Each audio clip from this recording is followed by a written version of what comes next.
Welcome to this online course content that supports preparing to take the Maryland Tree Expert exam. The supplemental presentation to the study guide is intended to aid those individuals who are preparing to take the Maryland Tree Expert exam as required by the Maryland Tree Expert licensing law. Anyone seeking to practice or advertise tree care services in the state of Maryland must obtain this license from the Maryland Department of Natural Resources. This presentation corresponds to the information in the online study guide.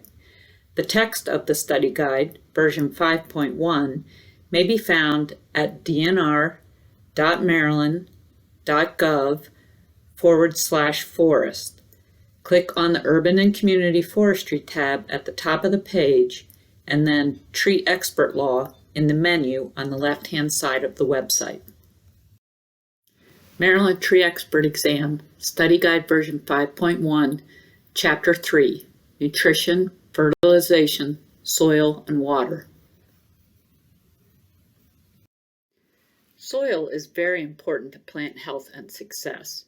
It provides plants with nutrients, root anchorage, and water. What is the difference between soil and dirt? Soil is alive. It contains minerals, air, water, animals, living matter, the waste of the animals, decaying bodies of plants and animals. It is alive and it provides the nutrients needed to promote plant growth. Dirt is disassociated from its ecosystem. It is not alive and is not the same as soil to support plant growth. Though soil appears solid when you look at it with a casual eye, the ideal soil is made up of solids and voids. An ideal soil is 50% solids and 50% pore space, which contains water and air. The solid portion is mostly mineral soil with a percentage of organic matter. The voids are pore space or gaps between the particles of soil. The pore space allows for air and water exchange and uptake by plant roots. The term soil texture refers to the size of the particles in the soil. There are three main types of particles: sand, silt, and clay, that you can see written on the outside of this triangle. Sand is the largest, clay is the smallest particle, and silt is intermediate. Because sand particles are the largest, sandy soils drain very well but do not hold water well. Soils with high clay content do not drain well. They hold water and flood easily because they have fine particles and little pore space. This is why clay soils make great liners for ponds. Most soils have some combination of the three soil types. This is ideal for plants, the area inside the yellow star. A loam soil combines the desirable attributes of each particle size, exhibits intermediate characteristics, and is ideal for growing a wide variety of plants. The space between soil particles can either be large, called macropores, or small, called micropores. When all pore space, both micropores and macropores in the soil, are filled with water, the soil is considered to be saturated.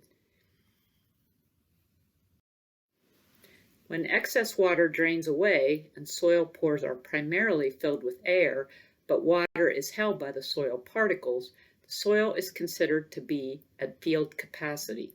This is a desirable state as plants have both air and water available. When both the water in the pore spaces and the water held by the soil particles are gone, drought conditions begin. Plants in drought conditions may wilt due to water loss and ultimately reach the permanent wilting point, when the water is so tightly held by the soil particles that it is unavailable to the plants. This is the point of no return for plants, the point at which they will die if adequate water is not added to the soil.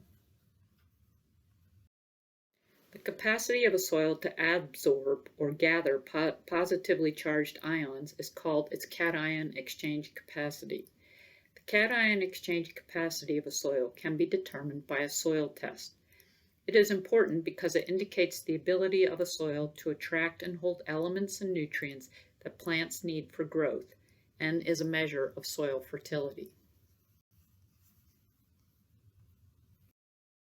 The term pH refers to the acidity or alkalinity of a soil. The soil pH can also be determined by a soil test. The pH is important because various nutrients required by plants bind to the soil and become unavailable at certain pH ranges, as you can see from this chart.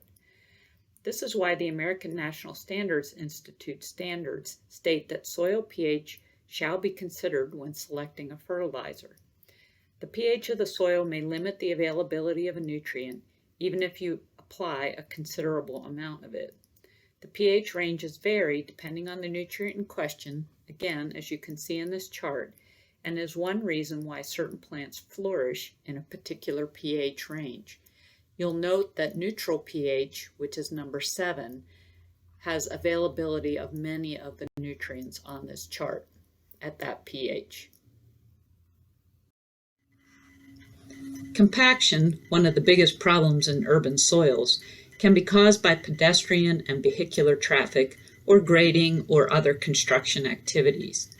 In preparing soils for structures, roads, and pavement, engineering specifications usually require that load-bearing soil be compacted to anywhere from 90 to 97%. While this compaction provides stability to buildings and other improvements, it is certainly bad for trees. When compacted to meet load-bearing engineering specifications, soil is almost impenetrable to tree roots. The best way to address soil compaction is to prevent it in the first place. Compacted soils are very difficult to remedy after the fact. Sometimes people try to remedy compaction by adding organic material to the soil, but in most cases this will not be of any particular benefit. Remember, a good soil is mostly mineral soil with a lot of pore space. Once the soil structure is destroyed by compaction, it is hard to get those pore spaces back. As learned in the biology chapter, mycorrhizae are fungi that live in a symbiotic relationship with roots and increase the root's ability to absorb water and essential elements. These occur naturally in forest soils, but may be lacking in urban soils. Many urban soils are low in organic matter due to the fact that nutrient cycling is often interrupted because plant debris, such as leaves and twigs, are generally removed. In forests, leaf litter decomposition creates a zone of complex biologic activity that is beneficial to trees. In urban areas, these processes are somewhat simulated through the use of organic mulch. The most beneficial times to irrigate plants are late at night or early in the morning. Evaporation is minimized and the foliage has a chance to dry during peak daylight hours, reducing the opportunity for the spread of fungal pests if watering is done in the early morning. Anti-transpirants are sometimes used to reduce plant water loss through transpiration. They are best used over short periods of time, and a proper soil moisture regimen is preferable. Tensiometers are soil moisture sensors used to measure soil wetness or dryness. They can be very useful in establishing and monitoring the soil regimen for trees being managed. Fertilization should not be undertaken without establishing an objective. Why are you fertilizing the plant? To induce growth? To make up for a nutrient deficiency in the soil? Knowing why you are fertilizing will drive other decisions in the process, such as fertilizer type and application rates. A nutrient is an element or compound required for plant growth, reproduction, or development. Nutrients are categorized as macronutrients, needed in relatively large quantities by the plant, secondary nutrients, needed in relatively moderate quantities, and micronutrients, needed in relatively small quantities. These nutrients are listed in this chart. The nutrient to which plants most commonly respond is nitrogen. Nitrogen is what most fertilizer prescriptions are based on. Soil and/or foliar nutrient analysis should be used to determine the need for fertilizer. In the absence of soil and/or foliar nutrient analysis, fertilizers with higher ratios of phosphorus and potassium should be avoided. Nitrogen often comes in salt form. However, salt can dry out and damage plant tissue. This is where the term fertilizer burn comes from. This is why ANSI standards say that fertilizer with a salt index of less than 50 should be preferred. When planning your fertilizer application, be sure to consider factors that affect fertilizer uptake. What is the tree health and vigor? What is the age of the tree? Water availability. This is often the most limiting factor. What is the soil composition and what form of fertilizer are you applying? A fertilizer analysis is the composition expressed as a percentage by weight of nutrients in the fertilizer. A fertilizer that contains nitrogen, phosphorus, and potassium is called a complete fertilizer. The three numbers listed on the packaging of a complete fertilizer stand for the percentages of nitrogen, phosphorus, and potassium present in the bag.